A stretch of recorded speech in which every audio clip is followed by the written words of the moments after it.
اعوذ باللہ من الشیطان الرجیم، بسم اللہ الرحمن الرحیم۔ عزیزان محترم، جب بے وجہ توڑ دیے جاؤ تو سمجھ جاؤ وہ تمہیں اپنے قریب لا کر تمہیں جوڑنا چاہتا ہے۔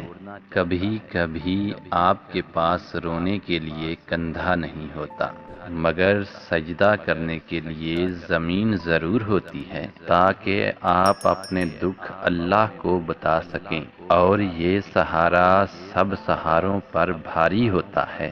جب اللہ تھام لیتا ہے تو غم میں بھی محبت کی مٹھاس محسوس ہوتی ہے۔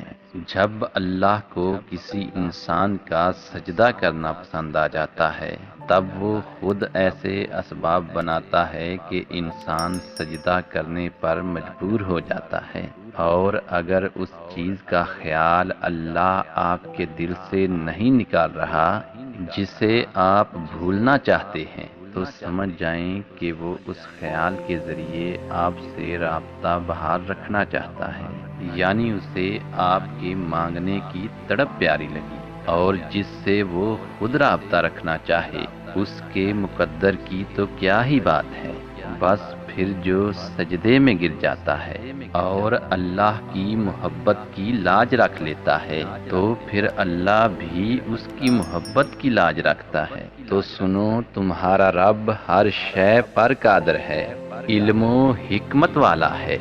وہ جانتا ہے تمہارے دل میں چھپے درد کو، بے آواز سسکیوں کو، اور نیند سے خالی بے سکون راتوں کو، اور خاموش دعاؤں کو، اور دل میں دبی حسرتوں کو۔ وہ ضرور جواب دے گا تمہاری دعاؤں کا، بس مانگتے رہو صبر کے ساتھ اور کامل یقین کے ساتھ۔ اور اگر تم یہ جاننا چاہتے ہو کہ کیا تم بھی وہ خوش قسمت ہو جس کی زندگی میں اللہ بہت جلد ایک نئے دور کا آغاز کرنے والا ہے، اور تمہاری زندگی کی تمام مشکلات اپنی مدد اور رحمت کے ذریعے آسانیوں میں بدلنے والا ہے، تو سنو، تمہاری زندگی کی خوشحالی کا سارا کنٹرول اس مہربان رب کے ہاتھ میں ہے، جو قادر مطلق اور مالک الملک ہونے کی حیثیت سے جب چاہے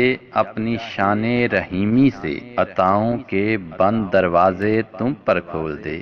قرآن خود کہتا ہے، کیا خوب ہے وہ دیکھنے اور سننے والا، زمین و آسمان کی مخلوقات کا کوئی خبرگیر اس کے سوا نہیں، اور کوئی پرواہ نہ کرو ان کی اذیت رسانی، اور بھروسہ کر لو اللہ پر۔ اللہ فرماتا ہے، کہہ دو کہ اگر میرے پروردگار کی رحمت کے خزانے تمہارے ہاتھ میں ہوتے تو تم خرچ ہو جانے کے خوف سے ان کو بند کر رکھتے، اور بے شک زمین و آسمان میں جو کچھ چھپا ہے سب کچھ اس کے قبضہ قدرت میں ہے، اور سارے معاملات اسی کی طرف رجوع کیے جاتے ہیں۔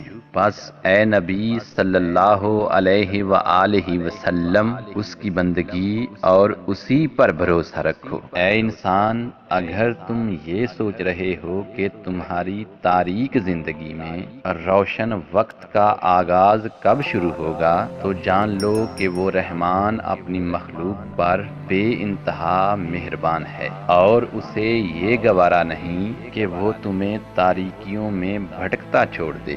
اس کی رحمت تو اس بات کی متقاضی ہے کہ وہ تمہاری ہر لمحہ رہنمائی فرمائے۔ تو ہو سکتا ہے کہ اس وقت تمہیں جو چیزیں افسانہ عجائب لگ رہی ہوں، لیکن ان قریب اللہ انہیں اٹل حقیقت بنا کر تمہارے سامنے لا کھڑا کر دے۔ اور اگر کوئی بات تمہاری عقل میں نہ سماتی ہو تو یہ تمہاری عقل کی ناپختگی ہے، کیونکہ اللہ کی خدائی اس قدر وسیع ہے کہ اس کا تم اندازہ نہیں کر سکتے۔ اور اگر تم ذرا غور کرو تو انسان اس دنیا کے ظاہر سے اس قدر دھوکہ کھا جاتا ہے۔ یاد کرو وہ وقت جب نوح علیہ السلام دریا سے بہت دور خشکی پر اپنا جہاز تیار کر رہے تھے تو لوگوں کو ان کا یہ کام مضحکہ خیز لگا۔ تو کیا یہ خشکی میں جہاز چلائیں گے؟ اس وقت کسی کے خواب و خیال میں بھی یہ بات نہ تھی کہ کچھ عرصے بعد واقعہ ہی یہاں جہاز چلے گا۔ تو یاد رکھو، اگر تم صرف ظاہری حالت کو دیکھ کر غم زدہ ہونے کی بجائے حقیقت شناسی کے ساتھ اپنا کام کیے جاؤ گے نا، تو تمہیں نہ غم حیات ستائے گا اور نہ خوف قضا، کیونکہ تمہارا اللہ تو وہ ہے جس کے ایک اشارے پر چیزیں بدل جایا کرتی ہیں۔ کیا تم جانتے نہیں کہ طوفان نوح کی ابتدا ایک خاص تنور سے ہوئی تھی جو اللہ کے اشارے پر ٹھیک اپنے وقت پر اگل پڑا اور آسمان سے موسلادھار بارش شروع ہو گئی، اور پھر اللہ نے نوح علیہ السلام کے ساتھ ان لوگوں کو جو اللہ پر یقین رکھنے والے تھے انہیں بچا لیا۔ بظاہر یہ ایک عذاب تھا، مگر ایک نئے دور کا بہترین آغاز بننے کا سبب بنا۔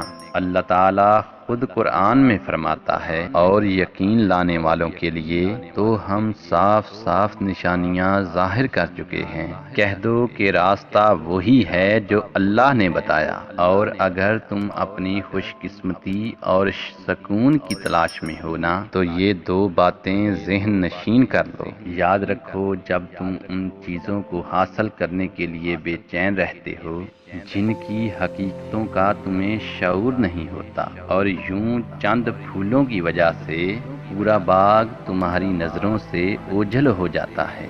دیکھو، اگر تمہیں اس وقت کسی بھی محرومی کا سامنا ہے یا تم سے کوئی دوری اختیار کر رہا ہے تو اسے کرنے دو، کیونکہ تمہاری خوش قسمتی اور زندگی کی ڈور کسی کے چھوڑ جانے کی ہرگز محتاج نہیں۔ جان رکھو، سخت دھوکے میں ہیں وہ لوگ جو ان چیزوں کی تلاش میں ہیں جو خالص دنیاوی اور طبعی سطح کی معراج ہیں، اور اگر تم ذرا غور کرو تو اکثر ایسا ہوتا ہے کہ ہر شے کی تکمیل کے بعد تمہیں اپنا آپ خالی محسوس ہونے لگتا ہے۔ تو جب تمہیں اپنے اندر کی خالی جگہوں کی فکر ستانے لگے تو تمہیں اللہ تعالیٰ آگاہی کا وہ شعور عطا کرتا ہے جو تمہاری زندگی کی خوشحالی کا سبب بنتا ہے۔ اللہ خود فرماتا ہے کہ اگر وہ ایمان اور تقوی اختیار کرتے تو اللہ کے ہاں اس کا جو بدلہ ملتا ان کے لیے زیادہ بہتر ہوتا۔ کاش کہ انہیں خبر ہوتی، وہ پھر بھی کہیں نہ کہیں کوئی دروازہ کھلا ہی رکھتا ہے۔ تمہارا رب اپنے بندوں کو کبھی تنہا نہیں چھوڑتا۔ مطمئن ہو جاؤ، وہ رحمان تمہیں بہت جلد خوشیوں کا ایسا جہان عطا کرے گا کہ تم خود اپنی خوش قسمتی پر رشک کرو گے۔ ان قریب وہ اپنی نوازشات کے وہ در کھولے گا جو تمہاری زندگی کے ہر غم کو مسکراہٹ میں بدل دیں گے انشاءاللہ۔ سامعین ذی وقار، ویڈیو اچھی لگی ہو تو مجھے لائک اور کمنٹ کر کے ضرور بتائیے گا۔ اللہ آپ سب کا حامی و ناصر ہو۔ بہت شکریہ۔